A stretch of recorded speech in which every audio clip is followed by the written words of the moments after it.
আমরা ক্লাস 11-এর যে পরমাণুর গঠন অধ্যায়টি শুরু করেছিলাম, আজকে তার ষষ্ঠ পর্ব। এর আগের দিন আমরা 4টা কোয়ান্টাম সংখ্যা দেখেছি: কক্ষপথ, উপকক্ষ, কক্ষক এবং ইলেকট্রনের ঘূর্ণনজনিত যে কোয়ান্টাম সংখ্যাগুলো ছিল n, l, m, s, সেটা আমরা গতদিনই আলোচনা করেছি। গত দিনগুলির যে আলোচনা হয়েছিল গত দিনগুলিতে, সেই আলোচনার উপর ভিত্তি করে আজকে আমরা কিছু প্রশ্নের সমাধান করব, যে প্রশ্নগুলি আমাদের পরীক্ষাতে আসার মতো, মানে আসতে পারে। যদি এরকম প্রশ্ন হয় যে 3f উপকক্ষ আছে, তাতে কয়টি ইলেকট্রন থাকতে পারে, অর্থাৎ সর্বোচ্চ ইলেকট্রন কয়টি তাতে থাকতে পারে, সেটা কোশ্চেন আসলো। 3f কথাটার মানে কি? 3f মানে তৃতীয় কক্ষপথের f উপকক্ষ। তার মানে তৃতীয় কক্ষপথে যে f উপকক্ষ রয়েছে তাতে সর্বোচ্চ কটি ইলেকট্রন থাকতে পারে। তাহলে আমরা জানি যে f মানে কি? f মানে l এর মানটা 3 হলেই তো f উপকক্ষ হয়। তাই l এর মান যদি 3 হয়, চৌম্বকীয় কোয়ান্টাম সংখ্যার মানগুলো কি কি হবে?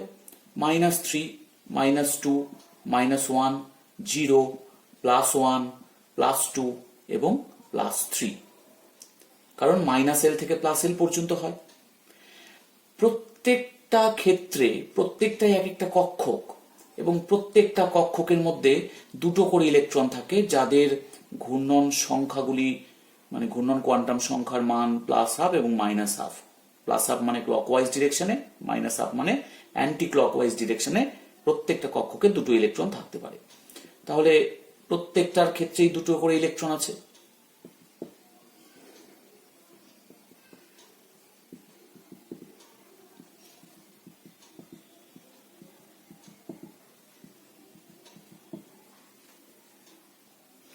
তাহলে এই উপকক্ষের আন্ডারে কয়টি কক্ষক আছে? 7টি কক্ষক আছে।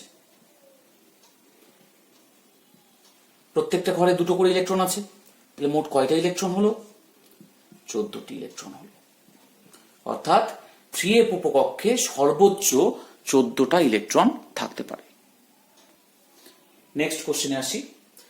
যদি চৌম্বকীয় কোয়ান্টাম সংখ্যার মান +3 হয়, মানে m যদি +3 হয়, তাহলে সেই কক্ষকে সর্বোচ্চ কয়টি ইলেকট্রন থাকতে পারে? তাহলে এটা একটা কক্ষক। এক একটা কক্ষকে আমরা জানি দুটো করে ইলেকট্রন থাকে। একটি ক্লকওয়াইজ ডিরেকশনে থাকে, অপরটি অ্যান্টি ক্লকওয়াইজ ডিরেকশনে থাকে। অর্থাৎ m = +3 হলে দুটি ইলেকট্রন সেই ঘরের মধ্যে থাকতে পারবে, অর্থাৎ কক্ষকটাতে সর্বোচ্চ দুটি ইলেকট্রন থাকতে পারে। নেক্সট কোশ্চেন এরকম বললো যে m কক্ষে কতগুলি উপকক্ষ এবং কক্ষক রয়েছে। তাহলে m কক্ষ মানে n এর মানটা কত? মুখ্য কোয়ান্টাম সংখ্যার মান কত? মুখ্য কোয়ান্টাম সংখ্যার মান 3, কারণ প্রথম কক্ষটা k, তারপরেরটা l, তারপরেরটা m, তাহলে তৃতীয় কক্ষ। তাহলে তৃতীয় কক্ষের আন্ডারে উপকক্ষগুলি কি করে পাবো? l এর মান 0, 1, 2 পর্যন্ত হবে। 0 হলে s উপকক্ষ, 1 হলে p উপকক্ষ, 2 হলে d উপকক্ষ। এবার l এর মান যদি 0 হয়, তার জন্য m এর মান কত? m এর মান 0। l এর মান যদি 1 হয়, তার জন্য m এর মান কি হবে? -1, 0, +1। তাহলে এখানটায় একটি কক্ষক, এইখানটায় 3টি কক্ষক। আর l এর মান যদি 2 হয়, তাহলে m এর মান -2, -1, 0, +1, +2, অর্থাৎ 5টি কক্ষক রয়েছে। তাহলে আমরা দেখলাম যে s উপকক্ষে একটি কক্ষক রয়েছে, p উপকক্ষে 3টি কক্ষক রয়েছে এবং d উপকক্ষে 5টি কক্ষক রয়েছে। তাহলে কতগুলি উপকক্ষ আছে? উপকক্ষ আছে 3টি এবং মোট কক্ষক সংখ্যা 9টি।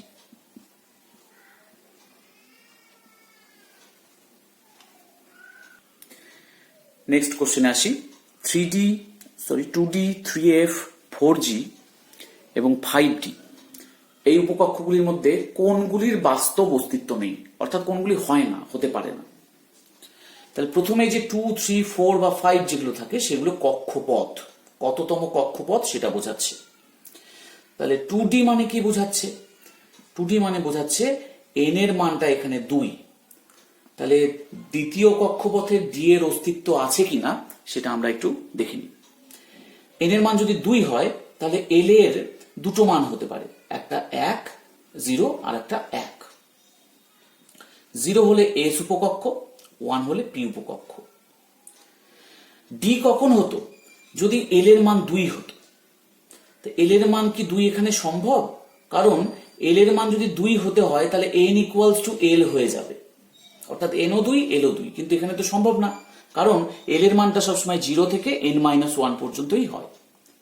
তাহলে এখানে l = 2 হবে না, তাই এই যে 2D উপকক্ষটা এটার কোনো অস্তিত্ব নেই।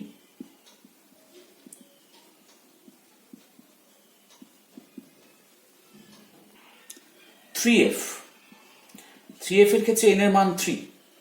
n এর মান 3 হলে l এর মানগুলি হয় 0, 1, 2।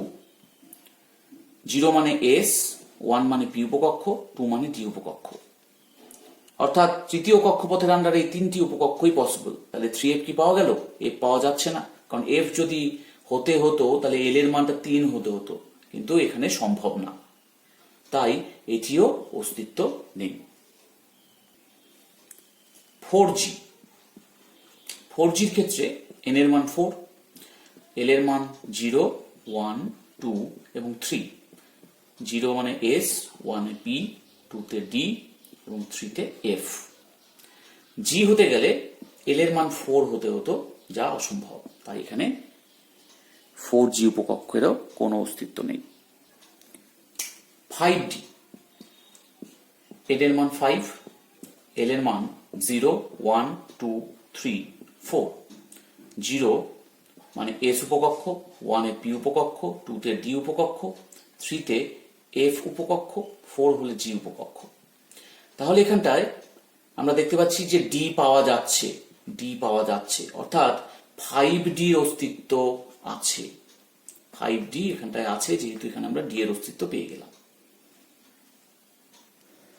নেক্সট কোশ্চেন, n আর l এর বিভিন্ন মান দেওয়া আছে, বলেছে যে সংশ্লিষ্ট উপকক্ষগুলিকে শনাক্ত করতে হবে। তা আমরা জানি যে l এর মান যদি 0 হয় তবে সেটা s উপকক্ষ, l এর মান 1 যদি হয় p, l এর মান 2 হলে d, l এর মান 3 হলে f, l এর মান 4 হলে g। তাহলে প্রথমটা কি আছে?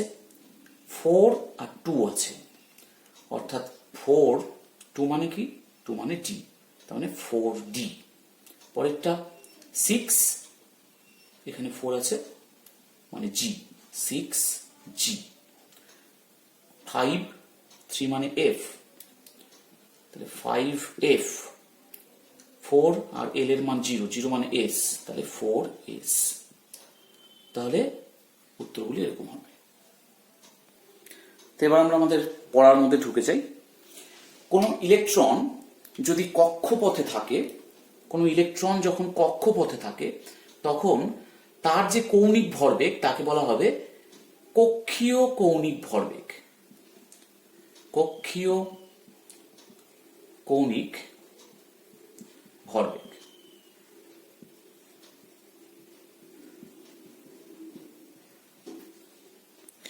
তাহলে কক্ষপথে থাকাকালীন কৌণিক ভরবেগ কত? nh/2π। এখানে n মুখ্য কোয়ান্টাম সংখ্যা, h প্ল্যাঙ্কের ধ্রুবক, পাই 22/7। আবার উপকক্ষপথে যখন রয়েছে ইলেকট্রনগুলি, অর্থাৎ উপকক্ষ স্থিত অবস্থায় ইলেকট্রনের কৌণিক ভরবেগ √L × L+1 h/2π। এবং চৌম্বক কৌণিক ভরবেগ এটা হবে mh/2π এর সমান, আর নিজ অক্ষে আবর্তনজনিত কৌণিক ভরবেগ হবে √S × S+1 h/2π। তাহলে আমরা একটা একটা করে আলোচনা করি। যদি কোনো ইলেকট্রন n = 3 কক্ষপথে আছে, তাহলে n ইকুয়ালস টু 3 কক্ষপথে হলে তার কক্ষীয় কৌণিক ভরবেগ হবে 3h/2π। আবার আমরা মনে করি কোনো একটা ইলেকট্রন p উপকক্ষের মধ্যে আছে, p উপকক্ষে। তাহলে p উপকক্ষে যদি থাকে, p উপকক্ষের ক্ষেত্রে কি হয়, l এর মানটা 1 হয়। তাহলে তার উপকক্ষ স্থিত কৌণিক ভরবেগ কত হবে, অর্থাৎ p উপকক্ষে থাকাকালীন তার কৌণিক ভরবেগ কত হবে? কৌণিক ভরবেগ হবে 1√1 × 1 + 1 h/2π, মানে এখানে হলো √2 h/2π। এই h/2π কে আমরা একক হিসাবে বলতে পারি। সব ক্ষেত্রেই h/2π আসছে, কিন্তু এটার ক্ষেত্রেও আসলো 3/2 h/2π, সরি 3h/2π, 3h/2π আসলো। তাহলে এটাকে আমরা একক হিসাবে বলতে পারি। হ্যাঁ, তাই আমরা h/2π কে আমরা সাধারণত ভাঙাই না, ওইভাবেই রাখি, ওটা একক হিসাবে বলে থাকি, ওইভাবেই রাখি। বা h/2π কে অনেক সময় আমরা h ক্রস হিসাবেও লিখি, h মাথার উপরে কেটে দিলে ক্রস বোঝায়। তাহলে 3h ক্রস, এখানে তাহলে কত হবে, এটা হবে √2h ক্রস। কোন ইলেকট্রনের m0 এরকম একটা কক্ষকের মধ্যে আছে, এরকম একটা কক্ষকের মধ্যে যদি ওই ইলেকট্রনটা থাকে, তবে তার চৌম্বকীয় কৌণিক ভরবেগ হবে 0 × h/2π, তার মানে 0। যদি m = -2 এইরকম একটা কক্ষকের মধ্যে রয়েছে, তাহলে তার চৌম্বকীয় কৌণিক ভরবেগ কত হবে, -2h/2π।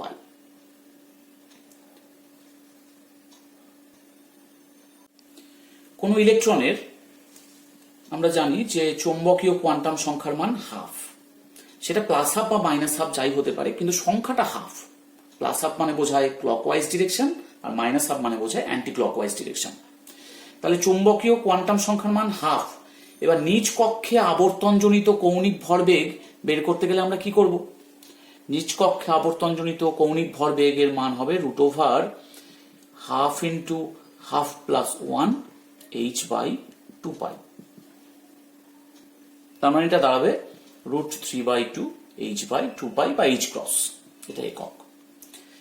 এখানে যদি -½ হতো, তার জন্য আমরা কিন্তু পজিটিভ ভ্যালুটা নিতাম, আমরা শুধু সংখ্যাটাকে নিব, তার পজিটিভ বা নেগেটিভ ভ্যালুকে নিব না। এবার আসি যে একটা পরমাণু বা আয়নে অনেকগুলি ইলেকট্রন থাকতে পারে, তার মধ্যে কেউ কেউ যুগ্ম অবস্থায় থাকবে, আবার কেউ কেউ থাকবে অযুগ্ম অবস্থায়। কেউ কেউ একটা কক্ষকের মধ্যে দুটো করে জোড় অবস্থায় থাকবে, আবার কেউ কেউ কক্ষকের মধ্যে একটি অবস্থায় থাকবে। তাহলে যদি একটা করে থাকে, আমরা তাদেরকে অযুগ্ম ইলেকট্রন বলি, মানে বিজোড় ইলেকট্রন। তাহলে কোন পরমাণু বা আয়নে যদি n সংখ্যক বিজোড় ইলেকট্রন থাকে, অর্থাৎ n সংখ্যক অযুগ্ম ইলেকট্রন থাকে, তাহলে সেই অযুগ্ম ইলেকট্রন নিয়েই আমাদেরকে নিজ কক্ষে আবর্তনজনিত কৌণিক ভরবেগ বের করতে হবে।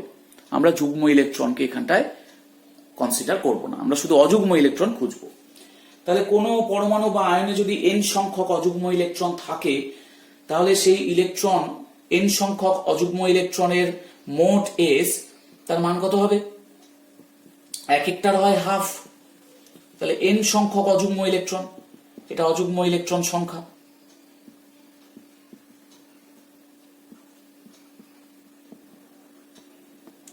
তাহলে আমরা পেয়ে যাব n/2, সেটা পজিটিভ হোক বা নেগেটিভ হোক, যাই হোক, আমরা শুধু সংখ্যাটাকে নিব, ½ × n, তাহলে n/2 হলো। তাহলে এবার কৌণিক ভরবেগ কত হবে? কৌণিক ভরবেগের মান দাঁড়াবে, s এর জায়গায় আমরা n/2 বসিয়ে দিলাম, n/2 + 1 h/2π। তাহলে যদি কোনো উপকক্ষে বা কোনো পরমাণু বা আয়নের মধ্যে যদি 5টা অযুগ্ম ইলেকট্রন থাকতো, 5টা ইলেকট্রনই অযুগ্ম এরকম অবস্থায় আছে, তাহলে সেই 5টা ইলেকট্রনের ক্ষেত্রে টোটাল এস কত হতো? টোটাল এস হতো 5/2। তাহলে আমরা তাদের নিজ কক্ষে আবর্তনজনিত কৌণিক ভরবেগ পেতাম কিভাবে?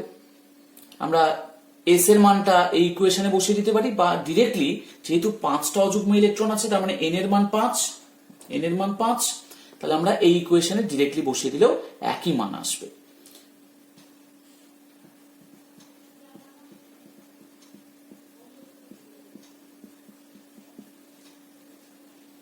তার মানে আমরা দেখলাম √35/2 h/2 পাই এত হবে নিজ কক্ষে আবর্তনজনিত কৌণিক ভরবেগ। এরকম যদি কোশ্চেন আসে যে চতুর্থ কক্ষপথে কয়টি উপকক্ষক রয়েছে এবং সমারফিল্ডের তত্ত্ব অনুযায়ী কোন উপকক্ষটি বৃত্তাকার, তাহলে চতুর্থ কক্ষপথে উপকক্ষ রয়েছে L0, L1, L2, L3, অর্থাৎ S উপকক্ষ রয়েছে, P উপকক্ষ রয়েছে, D উপকক্ষ রয়েছে এবং F উপকক্ষ রয়েছে। এই চারটি উপকক্ষ রয়েছে। এদের মধ্যে এই তিনটি S, P এবং D এরা উপবৃত্তাকার।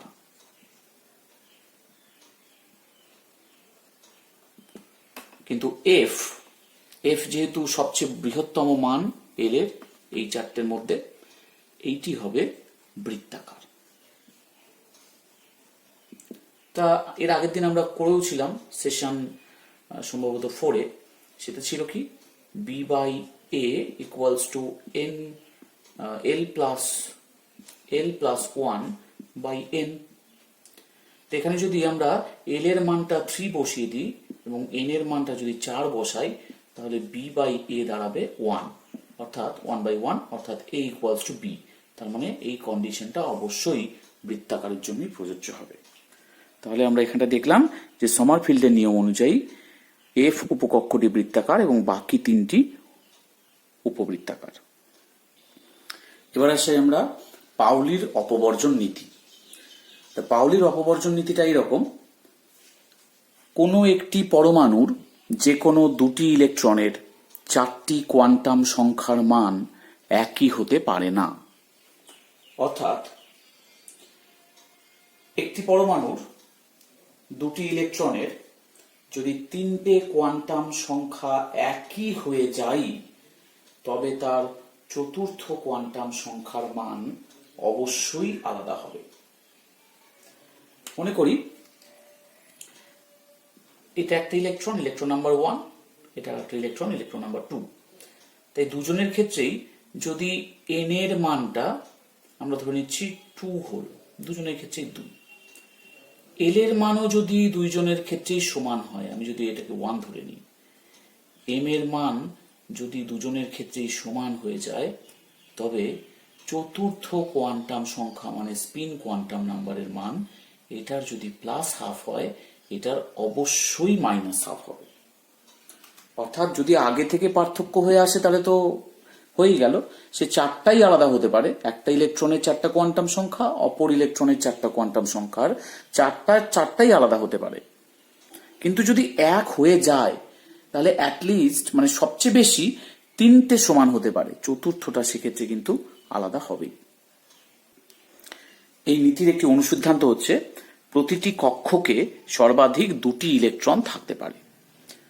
অর্থাৎ এস এর একটি কক্ষক আছে, তাতে 2টি ইলেকট্রন থাকবে, একটা +12 হবে আর একটা -12 হবে। পির 3টে ঘর রয়েছে, পির 3টে ঘরের মধ্যে 3টেই সমশক্তি সম্পন্ন, অর্থাৎ পি উপকক্ষটার 3টা কক্ষক রয়েছে। তাহলে এটা যদি একটা +12 হয়, অপরটা -12, অর্থাৎ 2টো ইলেকট্রন থাকবে, তার বেশি থাকতে পারবে না। তাহলে এখানেও 2টো, এখানেও 2টো। তার মানে আমরা দেখতে পাচ্ছি যে প্রতিটি কক্ষকে সর্বাধিক 2টি ইলেকট্রন থাকবে। এবার আসি হুন্ডের মাল্টিপ্লিসিটি সূত্র। সমশক্তি সম্পন্ন কক্ষকগুলি যতক্ষণ খালি থাকবে ততক্ষণ ইলেকট্রনগুলি এককভাবে সেই কক্ষকগুলি দখল করবে এবং প্রত্যেকের ঘূর্ণন একই দিকে হবে। অর্থাৎ এটা পি কক্ষক, পি উপকক্ষের আন্ডারে 3টে কক্ষক রয়েছে। এইবার যদি 2টো ইলেকট্রন এই কক্ষকগুলিতে প্রবেশ করে, তাহলে কিভাবে ঢুকবে? প্রথমে একটা ইলেকট্রন এইভাবে আসলো, এই উপরের দিকে তীর চিহ্ন মানে কি, সে ক্লকওয়াইজ ঘুরছে, তাহলে একটা ঢুকলো। এবার দ্বিতীয় যে ইলেকট্রনটা সেটা কি এইখানে আসবে নাকি এইখানে আসবে? তো বলেছে কি সমশক্তি সম্পন্ন কক্ষকগুলি যতক্ষণ খালি থাকবে ততক্ষণ ইলেকট্রনগুলি এককভাবে ওই কক্ষকগুলি দখল করবে। অর্থাৎ এখানে একটা ঢুকলো, পরেরটাও তো সমশক্তি সম্পন্ন কক্ষক, তাহলে এখানে একটা ঢুকবে। যতক্ষণ ফাঁকা থাকবে ততক্ষণ একটা একটা করে ইলেকট্রন সেখানে প্রবেশ করবে এবং প্রত্যেকের ঘূর্ণন একই দিকে হবে। অর্থাৎ এটা যদি প্লাস হাফ হয় এটাও প্লাস হাফ হবে, এটা যদি ক্লকওয়াইজ করে এটাও ক্লকওয়াইজ করবে। তো এবার যদি আমরা 4টে ইলেকট্রন নিতাম তাহলে কি হতো? তাহলে 1 2 তৃতীয় ইলেকট্রনটা এখানটায় আসতো, চতুর্থ ইলেকট্রন যেহেতু সবগুলো এবার এককভাবে ভরে গেছে, চতুর্থ ইলেকট্রনটি আবার এখানটায় আসবে এবং তার ঘূর্ণনটা এবার বিপরীত দিকে হবে। তা বিপরীত দিকে ঘূর্ণন কেন হলো? কারণ যদি দুটোরই সেম দিকে ঘূর্ণন হতো, মানে এই রকম যদি হতো, সেম দিকে যদি ঘূর্ণন হয়, তাহলে এর ক্ষেত্রে এন, এল, এম এবং এস এই দুটো ইলেকট্রনের এই 4টা কোয়ান্টাম সংখ্যার মান সমান হয়ে যাবে। মনে করি এটা 2p উপকক্ষ, তাহলে প্রথম ইলেকট্রনটার ক্ষেত্রে এন এর মান কত? 2, এল এর মান কত? যেহেতু p তাহলে এল এর মান 1, এম এর মান কত? যে কোনো -1 0 +1 হয়, আমি লিখলাম -1, এস এর মান কত? এটা উপরের দিকে ক্লকওয়াইজ ডিরেকশন মানে প্লাস হাফ। দ্বিতীয় যে ইলেকট্রনটা আছে তার ক্ষেত্রে এন এর মান কত? এটাও তো 2, কারণ 2p তে আছে। এল এর মান কত? 1, এম এর মান কত? কারণ একই ঘরের মধ্যে আছে, একই কক্ষকে আছে, তাহলে এম এর মানটা 1 -1, তাহলে এস এর মান কত? এটাও যদি ক্লকওয়াইজ ডিরেকশনে থাকে তাহলে এটা প্লাস হাফ। তাহলে দুটো ইলেকট্রনের 4টা কোয়ান্টাম সংখ্যার মান একই হয়ে গেল। এটা কি হতে পারে? এটা হতে পারে না, কারণ পাউলির অপবর্জন নীতিতে বলা হয়েছে যে 3টে একই হলেও চতুর্থটা কিন্তু আলাদা হবে।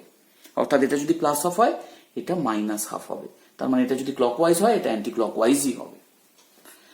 তাহলে আমরা বুঝতে পারলাম যে 4টা ইলেকট্রন, চতুর্থ ইলেকট্রন যখন এখানে ঢুকছে তখন তার ডিরেকশনটা ডাউনওয়ার্ড ডিরেকশনের দিকে হচ্ছে, অর্থাৎ একটা ক্লকওয়াইজ হলে আর একটা অ্যান্টি ক্লকওয়াইজ হচ্ছে। যদি 6টা ইলেকট্রন ঢোকে কিভাবে আসবে? তাহলে পঞ্চম ইলেকট্রনটা এইভাবে থাকবে, ষষ্ঠ ইলেকট্রনটা এরকম করে থাকবে। এবার আসি ডি উপকক্ষের ক্ষেত্রে। ডিতে তো 5টে অরবিটাল আছে, যদি 7টা ইলেকট্রন ঢোকে কিভাবে ঢুকবে? 1 2 3 4 5 6 7। যখন ফিল আপ করবে তখন তোমরা এইভাবে আগে একটা একটা করে সবগুলোতে দিবে, 5টা যখন হয়ে যাবে তারপরে 6 নাম্বার এবং 7 নাম্বারকে নিয়ে আসবে। তাছাড়া আমাদের এইরকম বিন্যাস করতে গিয়ে ভুল হতে পারে। তাহলে এখানে 7টা ইলেকট্রন হয়ে গেল। তাহলে দেখা যাচ্ছে যে এখানে 5টা সমশক্তি সম্পন্ন কক্ষক ছিল, তার মধ্যে 2টো কক্ষক ফুলফিল্ড হয়ে গেছে, অর্থাৎ দুটো দুটো করে ভর্তি হয়ে গেছে, আর এখানে ধারণ ক্ষমতা নেই। কিন্তু বাকি 3টাতে একটা একটা একটা করে অযুগ্ম ইলেকট্রন রয়েছে। তাহলে আরো 3টে ইলেকট্রন আসতে পারে। যদি আমরা 10টা ইলেকট্রন নিতাম তাহলে এরকম করে হতো। অর্থাৎ একটা ডি অরবিটাল, ডি উপকক্ষের মধ্যে যে 5টা ডি অরবিটাল থাকে তাতে মোট 10টা ইলেকট্রন থাকতে পারে, অর্থাৎ ডি উপকক্ষগুলি সর্বোচ্চ ধারণ ক্ষমতা 10। এরপরে আসি আব্বাও নীতি। আব্বাও কোনো সায়েন্টিস্টের নাম নয়, এটি একটি জার্মান শব্দ। এর মানে বিল্ড আপ 1 by 1, অর্থাৎ একটি একটি করে গড়ে তোলা, এটাই আব্বাও শব্দের অর্থ। তা আমরা এবার দেখে নিই যে আব্বাও নীতিটা কি আছে। প্রথম বক্তব্যে বলা হয়েছে যে n+l এর মান যত বৃদ্ধি পাবে উপকক্ষের শক্তিও সেইভাবে বৃদ্ধি পাবে। অর্থাৎ n+l এর মান বৃদ্ধির সাথে সাথে উপকক্ষের শক্তির মানও বৃদ্ধি পায়। যেমন যদি 3D উপকক্ষ আর 4s উপকক্ষ আমরা দেখি, তা 3D এর ক্ষেত্রে n এর মানটা 3, l এর মান 2, যেহেতু d আছে, তাহলে n+l 5। 4s এর ক্ষেত্রে n এর মান 4, l এর মান 0, তাহলে n+l 4। তাহলে 3D না 4s, কোন উপকক্ষটির শক্তি বেশি? এখানে বোঝাই যাচ্ছে যে 3D তে n+l এর মান 5 হয়েছে, অর্থাৎ এর শক্তিটা বেশি, তার মানে এর এই উপকক্ষের শক্তি বেশি।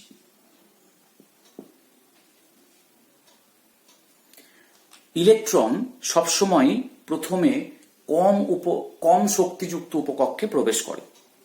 ইলেকট্রন প্রথমে কম শক্তিযুক্ত উপকক্ষে আসে, তারপরে ক্রমান্বয়ে ধীরে ধীরে পূর্ণ হতে হতে উচ্চতর শক্তি স্তরগুলিতে যায়।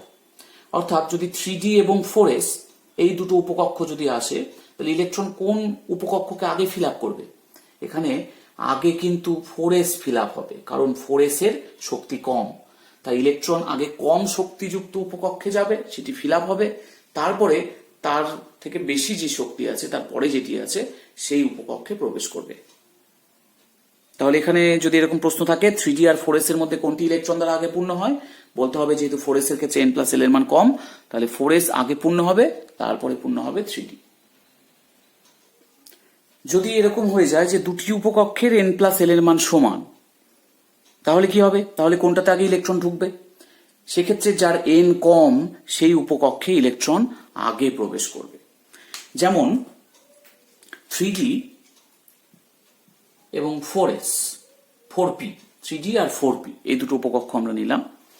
তাহলে 3d এর ক্ষেত্রে n+l কত? 3 + 2 = 5। 4p এর ক্ষেত্রে n+l কত? n+l এখানে দাঁড়াবে 4 + 1 = 5। তাহলে আমরা দেখতে পাচ্ছি যে দুজনের ক্ষেত্রেই n+l এর মান সমান।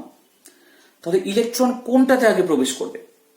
যার n কম সেখানেই আগে ইলেকট্রন প্রবেশ করবে। তাহলে কার n কম? এইখানে n কম, এখানে n এর মানটা 3 ছিল, অর্থাৎ ইলেকট্রন আগে 3d উপকক্ষে প্রবেশ করবে, 3d ফিল আপ হওয়ার পরে তারপর অন্যটায় যাবে। তাহলে ইলেকট্রন কোথায় আগে প্রবেশ করছে? 3d উপকক্ষে, যেহেতু 3d এর ক্ষেত্রে n এর মানটা কম।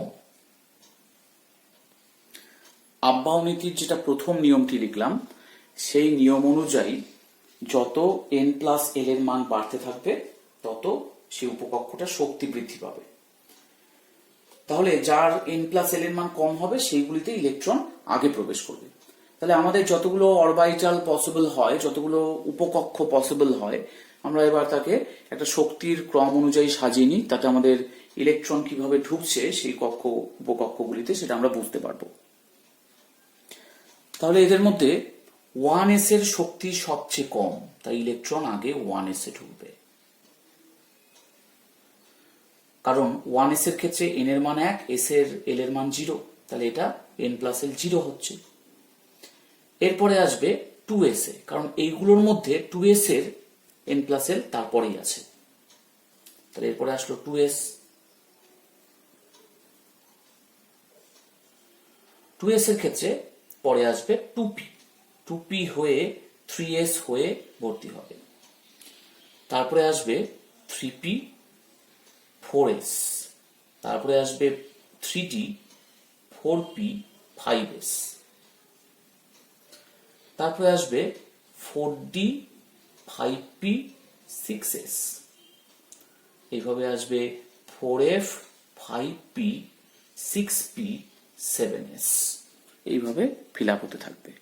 অর্থাৎ এই যে উপকক্ষগুলি রয়েছে এদের মধ্যে সবার আগে 1s ফিল আপ হবে, কারণ 1s এর শক্তি সবচেয়ে কম, তারপরে ফিল আপ হবে 2s, তার শক্তি কম, তারপরে 2p, তারপরে 3s, তারপরে 3p, এরপরে আসবে 4s, তারপরে 3d, তারপরে আসবে 4p, 5s, 4d, 5p, 6s, 4f, 5d, 6p, এইভাবে চলতে থাকবে। অর্থাৎ যত আমরা এদিক থেকে এদিকে যাচ্ছি তত শক্তি বৃদ্ধি হচ্ছে। তাহলে উপকক্ষগুলিতে আগে 1s এ আসবে, 1s পূরণ হওয়ার পরে 2s এ যাবে, 2s পূরণ হওয়ার পরে 2p তে যাবে, এইভাবে চলতে থাকবে ইলেকট্রন ধীরে ধীরে একটা একটা করে নিম্ন শক্তি সম্পন্ন উপকক্ষগুলিতে ঢুকতে থাকবে। তাহলে এই যে আমরা এই ক্রমটা তৈরি করলাম, এটা কিন্তু আব্বাউ নীতির ওই প্রথম এবং দ্বিতীয় নিয়মটাকে ফলো করেই আমরা ক্রমটা তৈরি করলাম, এবং এই ক্রমটা তোমাদের মনে রাখতে হবে, এতে ইলেকট্রন বিন্যাস লেখার ক্ষেত্রে সুবিধা হবে। তো ইলেকট্রন বিন্যাস লেখার ক্ষেত্রে আমাদের কি কি জিনিস মনে রাখতে হবে?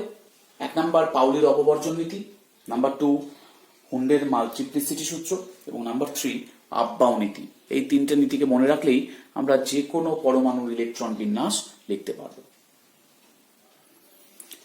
হাইড্রোজেনের পরমাণু ক্রমাঙ্ক 1, মানে একটা ইলেকট্রন আছে, তাহলে তার ক্ষেত্রে ইলেকট্রন বিন্যাস কি হবে? আগে অর্থাৎ নিচু ক্লাসগুলোতে আমরা কিন্তু কে, এল, এম এইভাবে লিখতাম, মানে কে তে একটা ইলেকট্রন আছে, হাইড্রোজেনের ক্ষেত্রে। যদি হিলিয়াম হয় কেতেই দুটো আছে। এইখানে যেহেতু আমরা জেনে গেছি যে উপকক্ষ বা কক্ষক রয়েছে, সেই জন্য আমরা তাদেরকে ইনভলভ করি ইলেকট্রন বিন্যাস লিখব। অর্থাৎ এবারকার ইলেকট্রন বিন্যাসটা আরো ডিটেলড ইলেকট্রন বিন্যাস হবে। তাহলে তোমরা আব্বাও নীতির ওই ছবিটা খেয়াল করো, যেখানে ইলেকট্রনগুলি ক্রমান্বয়ে নিম্ন শক্তি থেকে উচ্চ শক্তির কক্ষপথে প্রবেশ করছে। তা সবচেয়ে কম ওখানে যে শক্তির পথটি ছিল, অর্থাৎ শক্তির যে উপকক্ষটি ছিল সবচেয়ে কম, সেটি 1s। তাহলে আগে 1s এ ইলেকট্রন ঢুকবে। আর একটা জিনিস মনে রাখার মতো, সেটা এস কক্ষকের মধ্যে সর্বাধিক কিন্তু দুটো ইলেকট্রন থাকতে পারে। পি উপকক্ষে সর্বাধিক 6টি ইলেকট্রন থাকতে পারে, ডিতে সর্বাধিক 10টি ইলেকট্রন থাকতে পারে, আর এফ এ থাকতে পারে সর্বাধিক 14। এই কটা মনে রাখতে হবে। আমরা আগেও করেছি কটা, এই কটা মনে রাখো, তাহলে সুবিধা হবে। তাহলে এখানে একটা ইলেকট্রন আছে, সেই ইলেকট্রনটা নিশ্চয়ই 1s এ আগে ঢুকবে, ছবি অনুযায়ী যা আসবে আব্বাও নীতির ছবিটি।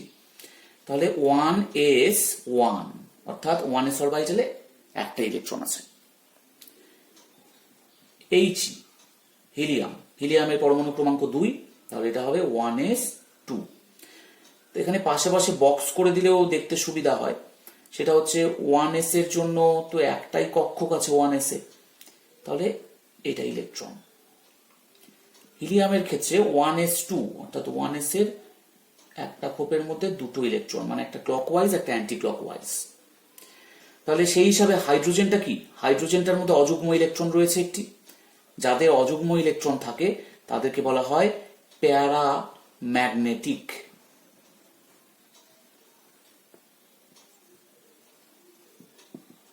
তাহলে হাইড্রোজেন সেই হিসাবে প্যারাম্যাগনেটিক, কিন্তু হিলিয়ামে অযুগ্ম ইলেকট্রন নেই, তাহলে হিলিয়ামকে বলা হবে ডায়াম্যাগনেটিক। যাদের মধ্যে অযুগ্ম ইলেকট্রন থাকবে তারা প্যারাম্যাগনেটিক, আর যাদের মধ্যে থাকবে না, যুগ্মভাবে থাকবে সবটাই, তারা ডায়াম্যাগনেটিক। আসলে প্যারাম্যাগনেটিক তারাই যারা চুম্বক ক্ষেত্র দ্বারা মৃদুভাবে আকর্ষিত হয়।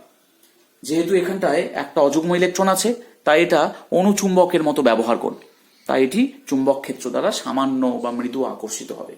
কিন্তু এখানে কোনো অযুগ্ম ইলেকট্রন নেই, তাই ও চুম্বক ক্ষেত্র দ্বারা আকর্ষিত হবে না। এরপরে আসি Li3 লিথিয়াম, 1s2 2s1। কারণ 1s তো দুটোই থাকতে পারে, তাহলে দুটো থাকার পরে 1s ভর্তি হয়ে গেছে, তার পরবর্তী শক্তি স্তর কোনটি? সেটি 2s। 2s এবার যাবে একটি, কারণ 3টে ইলেকট্রন ছিল। তাহলে 1s2 2s1। মনে রাখবে 1s এ সবসময় একটা খোপ থাকে, পিতে থাকে 3টা খোপ মানে 3টা কক্ষক, ডিতে থাকে 5টা ঘর যেহেতু এর 5টি কক্ষক, আর এফ এ থাকে 7টি ঘর যেহেতু এফ এ 7টি কক্ষক, এবং প্রত্যেকটা ঘরে দুটো করে থাকতে পারে। তাহলে এটা অযুগ্ম ইলেকট্রন আছে, তাহলে প্যারাম্যাগনেটিক। Beryllium 4, 1s2 2s1।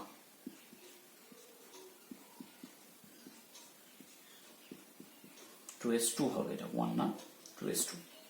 তাহলে ডায়াম্যাগনেটিক। তাহলে অযুগ্ম ইলেকট্রন থাকলেই প্যারা, আর যুগ্ম ইলেকট্রন থাকলে ডায়া। 2s2 2p1, কারণ 1s এর পরে 2s ফিল আপ হবে, তারপরে দেখো আব্বাও নীতিটির যে ছবি আছে তাতে দেখো পি আছে, সেই জন্য 2p1। এখানে একটাই তো অবশিষ্ট ছিল, তাই 2p1। অর্থাৎ বক্স করে দিলে 1s2 2s2, আর পির আন্ডারে 3টে ঘর ছিল, যেহেতু 3টে কক্ষ, যে কোনো একটাতে থাকবে এটা, 2p1। তাহলে এটি প্যারাম্যাগনেটিক। তাহলে কার্বনের এরকম হবে, নাইট্রোজেনের এরকম হবে, অর্থাৎ দুজনেই এখানে প্যারাম্যাগনেটিক। এবার আসি অক্সিজেনের ক্ষেত্রে, OH, তার মানে 1s2 2s2 2p4, 1s2 2s2 2p4, অর্থাৎ 1 2 3 4। এটা কি নিয়ম অনুযায়ী হলো? এটা হুন্ডের মাল্টিপ্লিসিটি সূত্র অনুযায়ী হলো। প্রথমে একটা একটা করে সবাই দখল করলো, চতুর্থ ইলেকট্রনটা এখানে এসে তার ঘূর্ণনটাকে ঘুরিয়ে নিল। তাই ফিল আপ করার সময় এইভাবে করলে সেটি ভুল হবে না। এক্ষেত্রে অক্সিজেনও প্যারাম্যাগনেটিক, কারণ দুটো অযুগ্ম ইলেকট্রন আছে। ফ্লোরিন সেটিও প্যারাম্যাগনেটিক। নিয়নের ক্ষেত্রে 10, এখানে সবগুলো পরিপূর্ণ অবস্থায় রয়েছে। কেন রয়েছে? কারণ নিয়ন একটা নিষ্ক্রিয় গ্যাস, তার সমস্ত কক্ষপথ ইলেকট্রন দ্বারা পরিপূর্ণ, তাই প্রত্যেকটা কক্ষকের মধ্যে দুটো করে ইলেকট্রন আছে। এটি ডায়াম্যাগনেটিক। তো সোডিয়াম 11টা ইলেকট্রন এইভাবে থাকবে। এটাকে আমরা সংক্ষিপ্ত ভাবেও লিখতে পারি। কিরকম? এর আগে পর্যন্ত ছিল নিয়ন একটা নিষ্ক্রিয় গ্যাস, তাহলে আমরা সেই নিষ্ক্রিয় গ্যাসটিকে থার্ড ব্র্যাকেটের মধ্যে রেখে তারপরে লিখতে পারি 3s1। তাহলে অনেক সংক্ষেপে প্রকাশ করা যাবে ইলেকট্রন বিন্যাসকে। কারণ নিয়নের তো এই পর্যন্ত তো নিয়ন 1s2 2s2 2p6 পর্যন্ত নিয়ন, তাহলে নিয়ন লিখলাম, তারপরে 3s1।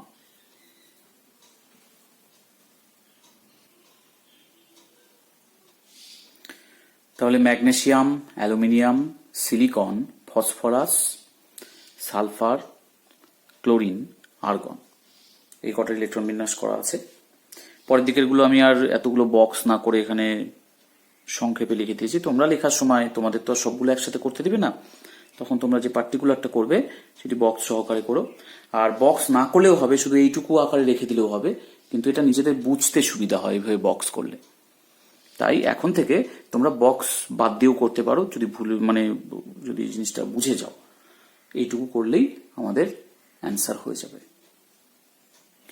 তাই যে আমরা আরেকটি নিষ্ক্রিয় গ্যাস আর্গনে এসে পৌঁছালাম, তাই এরপরে আমরা আর্গনকে ধরে নিয়ে ইলেকট্রন বিন্যাস লিখতে পারি।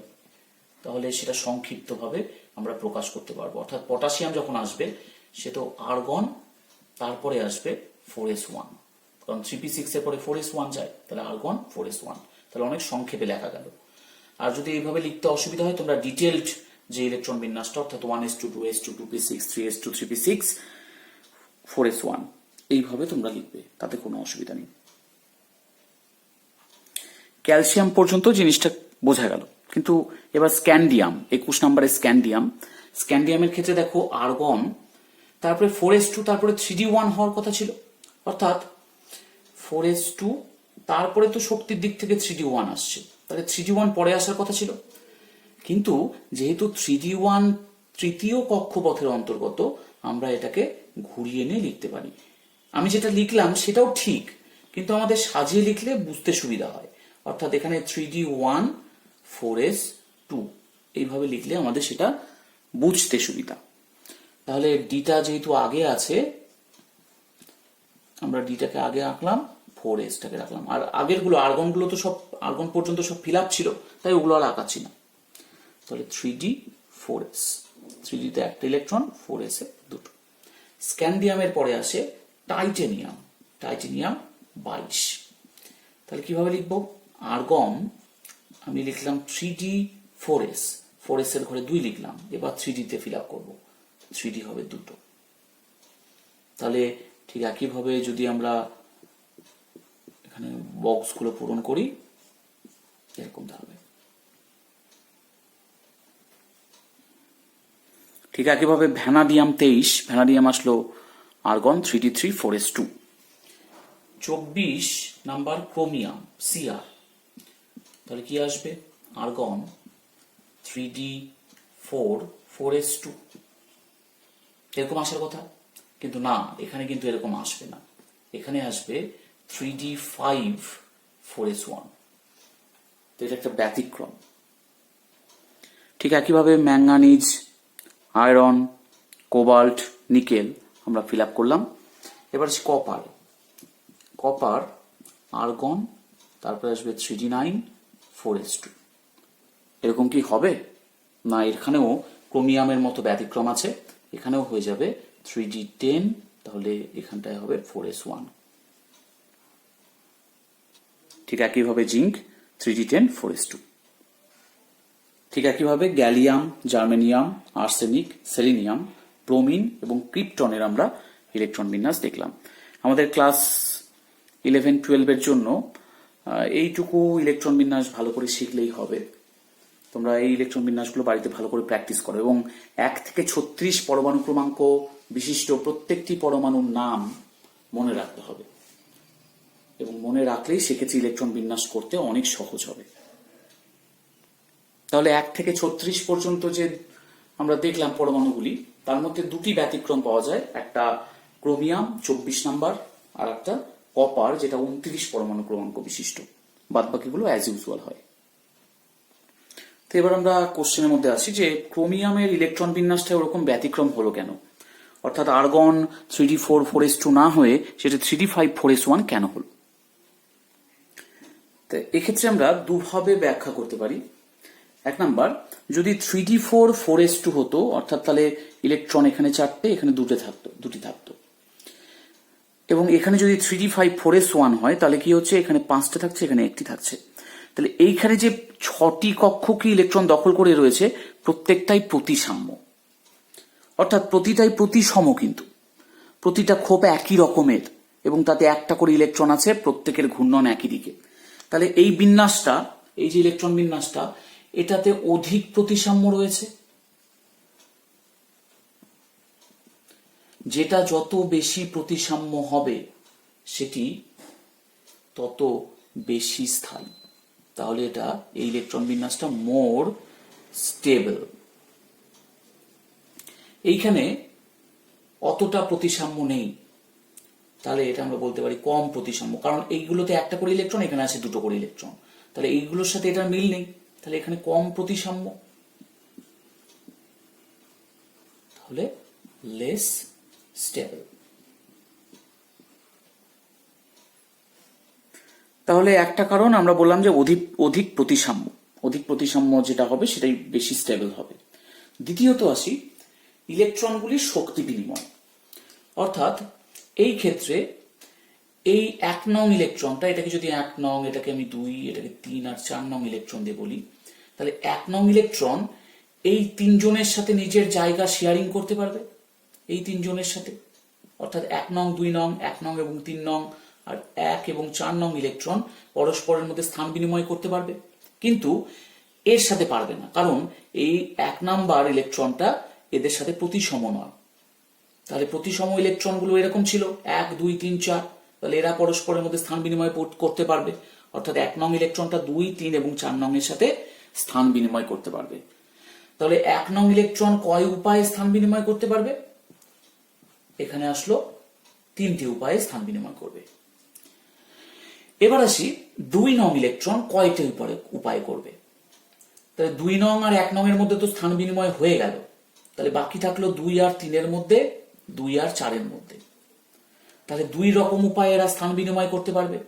তাহলে 2 নং ইলেকট্রন 2 রকম উপায়ে স্থান বিনিময় করতে পারবে। এবার আসি 3 নাম্বার ইলেকট্রন।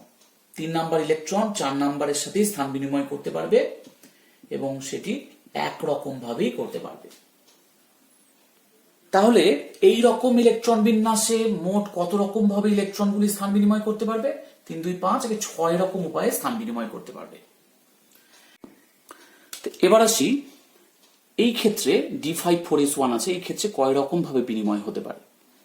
তো যেহেতু 4sটা বাইরে আছে, মানে 3d আর 4s এর মধ্যে এনার্জির পার্থক্য আছে, আমি 4sটাকে আমি হিসাবের মধ্যে আনবো না, শুধু 5টে 3d ইলেকট্রন তাদের মধ্যে কি কি উপায়ে স্থান বিনিময় করতে পারে। তাহলে 1 নং ইলেকট্রনটি 2 3 4 এবং 5 এর সাথে স্থান বিনিময় করতে পারবে। তাহলে 1 নং এর ক্ষেত্রে কয় রকমের হচ্ছে, 4 রকমের। ঠিক একইভাবে 2 নং এর ক্ষেত্রে কয় রকমের হবে, 2 নং এর ক্ষেত্রে 2 এবং 3 এর মধ্যে হবে, 2 4 এর মধ্যে হবে আর 2 5 এর মধ্যে হবে, অর্থাৎ 3 রকম উপায়ে। 3 নং এর ক্ষেত্রে 2 রকম উপায় হবে এবং 4 নং এর ক্ষেত্রে 1 রকম উপায় হবে। তাহলে মোট কত উপায় হচ্ছে, মোট 10 রকম উপায়ে স্থান বিনিময় হচ্ছে। তাহলে এখানে ছিল 6 রকম উপায়, কিন্তু এখানটায় 10 রকম উপায়ে স্থান বিনিময় হচ্ছে। তাহলে যার যত স্থান বিনিময়ের সংখ্যা বেশি হবে, অর্থাৎ ইলেকট্রন স্থানান্তরণের সংখ্যা যার যত বেশি হবে, তাদের ইলেকট্রন বিন্যাস তত স্থায়ী হবে। তাহলে এখানে যেহেতু 10 রকম উপায়ে স্থান বিনিময় হচ্ছে, তাহলে এক্ষেত্রে এটা মোর স্টেবল, এই রকমের ইলেকট্রন বিন্যাস মোর স্টেবল। তাহলে এরকম ইলেকট্রন বিন্যাস হওয়ার পিছনে আমরা দেখছি যে 2 ধরনের কারণ আছে। একটা অধিক প্রতিসাম্য এরকম ইলেকট্রন বিন্যাস অধিক প্রতিসাম্য, এবং এরকম ইলেকট্রন বিন্যাসে স্থান বিনিময়ের সংখ্যাটা অনেক বেশি, তাই 3d5 এবং 4s1 হবে ক্রোমিয়ামের ইলেকট্রন বিন্যাস। ঠিক একইভাবে আমরা কপারের ক্ষেত্রেও আসি, কপার 29। তাহলে এক্ষেত্রে ইলেকট্রন বিন্যাসটা 3d9 4s2 হওয়া উচিত ছিল, কিন্তু সেটা না হয়ে 3d10 4s1 হচ্ছে। তো দেখে নিই এর পিছনে কি কারণ। তাহলে এখানে দেখা যাচ্ছে যে 3d পরিপূর্ণ, তার মানে এখানে অধিক প্রতিসাম্য রয়েছে। তাহলে অধিক প্রতিসাম্য যার ক্ষেত্রে থাকবে সেটাই বেশি স্টেবল, কারণ এখানে আছে 4টে পরিপূর্ণ আছে, একটা ফাঁকা আছে। তাহলে এটা তো প্রতিসাম্য হচ্ছে না, এখানে একটা গোটা উপকক্ষ পরিপূর্ণভাবে ভর্তি আছে এবং প্রত্যেকটা একই রকম দেখতে। তাই এখানে সিমেট্রিক্যালি টোটালটা ফিল্ড হয়ে থাকার জন্য এটা অধিক প্রতিসাম্য রয়েছে এর মধ্যে, তাই এটা মোর স্টেবল। এবং দ্বিতীয়ভাবে আসি, এক্ষেত্রে ইলেকট্রনগুলির স্থানান্তর, পারস্পরিক যে স্থানান্তর হচ্ছে সেটি অনেক বেশি সংখ্যায় হবে এর তুলনায়। তাই এই দুটি কারণের জন্য ইলেকট্রন বিন্যাসটা 3d9 4s2 না হয়ে 3d10 4s1 হয়। অর্থাৎ এই যে আগের ক্রোমিয়াম এবং এখন কপার, এই দুটো থেকে আমরা একটা ডিসিশনে আসতে পারি যে ডি কক্ষপথে তো মোট 10টি ইলেকট্রন থাকতে পারে, সর্বোচ্চ 10টি থাকতে পারে। সর্বোচ্চ 10টি থাকলে, অর্থাৎ পরিপূর্ণ কক্ষক থাকলে বা অর্ধপূর্ণ যদি থাকে, অর্থাৎ উপকক্ষ যদি পরিপূর্ণ হয় বা অর্ধপূর্ণ হয়, সেটি খুব স্টেবল হয়। কারণ ওই অধিক প্রতিসাম্য এবং স্থানান্তরযোগ্য ইলেকট্রনের স্থানান্তরের সংখ্যাটা বেশি, ইলেকট্রনের পারস্পরিক স্থানান্তরের সংখ্যা বেশি আর অধিক প্রতিসাম্য সেটি। সেই জন্য যদি কোনো উপকক্ষ যদি অর্ধপূর্ণ বা পরিপূর্ণ হয় তবে সেটি খুব স্টেবল হয়। তাই এক্ষেত্রে কপারের যেহেতু পরিপূর্ণ আছে, পরিপূর্ণ থাকার জন্য ইলেকট্রন বিন্যাসটা 3d10 4s1টাই বেশি স্টেবল, তাই এটাই হচ্ছে। ঠিক ক্রোমিয়ামের ক্ষেত্রেও দেখো যে 3d4 4s2 না হয়ে 3d5 হচ্ছে এবং 4s1 হচ্ছে। কারণ 3d5 কেন হচ্ছে? 3d5 হলে পরে সেটি অর্ধপূর্ণ, তাহলে অর্ধপূর্ণ উপকক্ষ অনেক বেশি স্টেবল, তাই সেটি হওয়ার চান্সও বেশি। তাই ক্রোমিয়াম এবং কপারের ক্ষেত্রে এরকম একটা ব্যতিক্রম লক্ষ্য করা যাচ্ছে।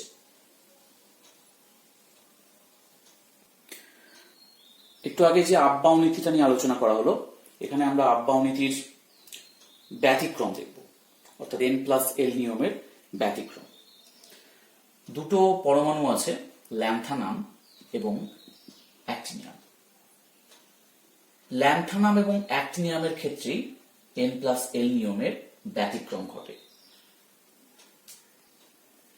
ল্যান্থানামের পরমাণু ক্রমাঙ্ক 57 এবং এদের ক্ষেত্রে ইলেকট্রন বিন্যাসটা xenon 4f0 5d1 এবং 6s2 এরকম হয়। এবং অ্যাক্টিনিয়ামের পরমাণু ক্রমাঙ্ক 89, এই ক্ষেত্রে ইলেকট্রন বিন্যাসটা হয় radon rn 5f0 6d1 7s2। এটা ওদের প্রকৃত ইলেকট্রন বিন্যাস, কিন্তু হওয়া কি উচিত ছিল? তা প্রথমে আমরা ল্যান্থানামেরটা আলোচনা করি। ল্যান্থানামের 4f আর 5d, তাহলে 4f এবং 5d। 4f এর ক্ষেত্রে n এর মানটা n+l এর মান 4 আর এখানে 3, তার মানে 4 3 7। 5d এর ক্ষেত্রে n+l এর মান হবে 5 + 2 মানে 7, অর্থাৎ দুই ক্ষেত্রে n+l এর মান সমান। তো যেহেতু সমান, আপ-বাউ নীতিতে দ্বিতীয় নিয়মটা ছিল যদি n+l এর মান সমান হয় তাহলে যার n কম তাতে আগে ইলেকট্রন প্রবেশ করবে। তাহলে সেই হিসাবে 4f আগে ইলেকট্রন প্রবেশ করা উচিত ছিল, 4f ফিল আপ হওয়ার পরে 5d তে যাওয়া উচিত ছিল। কিন্তু এখানে 4f0 5d তে ইলেকট্রন আছে, অর্থাৎ 4f এর ঢোকেই নেই ইলেকট্রন। তাহলে এই ইলেকট্রন বিন্যাস কিন্তু n+l নিয়মের একটা ব্যতিক্রম। ঠিক একইভাবে অ্যাক্টিনিয়ামের ক্ষেত্রেও ব্যাখ্যা করা যায় যে 5f হলে তার n+l এর মান 5 3 8 হবে, আর 6d হলে তার n+l এর মান হবে 8, অর্থাৎ দুই ক্ষেত্রেই n+l এর মান 8। হিসাব মতো যার n কম তাতে আগে ইলেকট্রন ঢুকবে, মানে 5f এ আগে ইলেকট্রন ঢুকবে, কিন্তু এখানে 5f এ কোনো ইলেকট্রন ঢোকেনি। তাহলে এটিও আপ-বাউ নিয়মের লঙ্ঘন হচ্ছে। এখানেও আব্বাও নিয়মের একটা ব্যতিক্রম খেয়াল করা যায়। আজকের পর্ব এই পর্যন্তই। নেক্সট পর্বে আমি পরমাণুর গঠনের পরবর্তী অংশগুলো নিয়ে আবার আলোচনা করব। Thank you.